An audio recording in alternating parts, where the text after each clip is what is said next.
বন্ধুরা তোমরা সবাই এখানে দেখতে পাচ্ছ একটি গাছের উপর তিনটি ছেলে বসে ডাল কাটছিল। এবার তোমাদেরকে একটু বুদ্ধি খাটিয়ে বলতে হবে যে এখানে কোন ছেলেটি সবচেয়ে বেশি বোকা।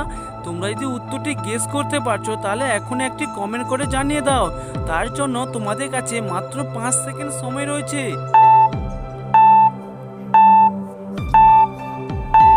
কি বন্ধুরা তোমরা কি উত্তরটি পারলে? আশা করি তোমরা সবাই উত্তরটি পেরেছো, কারণ এখানে উত্তরটি তো খুবই সহজ ছিল। তোমরা যদি সঠিক উত্তরটি পেরে থাকো তাহলে প্লিজ ভিডিওতে একটি লাইক আর সাবস্ক্রাইব করে বুঝিয়ে দেবে যে তোমরা সঠিক উত্তরটি পেরেছো। আর যদি না পেরে থাকো তাহলে আমি তোমাদের বলে দিচ্ছি, তার আগে বন্ধুরা ভিডিওতে একটি লাইক আর সাবস্ক্রাইব করতে ভুলবে না কিন্তু। এখানে সেই সঠিক উত্তরটি হবে 3 নম্বর ছেলেটি সবচেয়ে বেশি বোকা। কেন বলো তো বন্ধুরা? কারণ সে যে ডালে বসে রয়েছে সেই ডালটিকে কাটছে।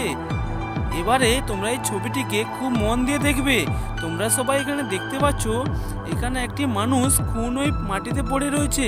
এবার তোমাদেরকে বলতে হবে এখানে এই মানুষটিকে কে খুন করেছে। তোমরা যদি উত্তরটি গেস করতে পারছো তাহলে প্লিজ একটি কমেন্ট করে জানিয়ে দাও। তার জন্য তোমাদের কাছে মাত্র 5 সেকেন্ড সময় রয়েছে। কি বন্ধুরা তোমরা কি উত্তরটি পারলে? আশা করি তোমরা সবাই উত্তরটি পেরেছো, কারণ এখানে উত্তরটি আগের মতো খুবই সহজ ছিল।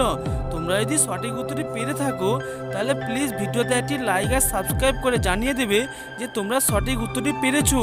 আর যদি না পেরে থাকো তাহলে আমি বলে দিচ্ছি, তার আগে ভিডিওতে একটি লাইক আর সাবস্ক্রাইব করতে ভুলবে না বন্ধুরা। এখানে সেই সঠিক উত্তরটি হবে 4 নম্বর ছেলেটি এই মানুষটিকে খুন করেছে, কারণ তোমরা সবাই দেখতে পাচ্ছ তার হাতে পায়ে রক্ত লেগে রয়েছে।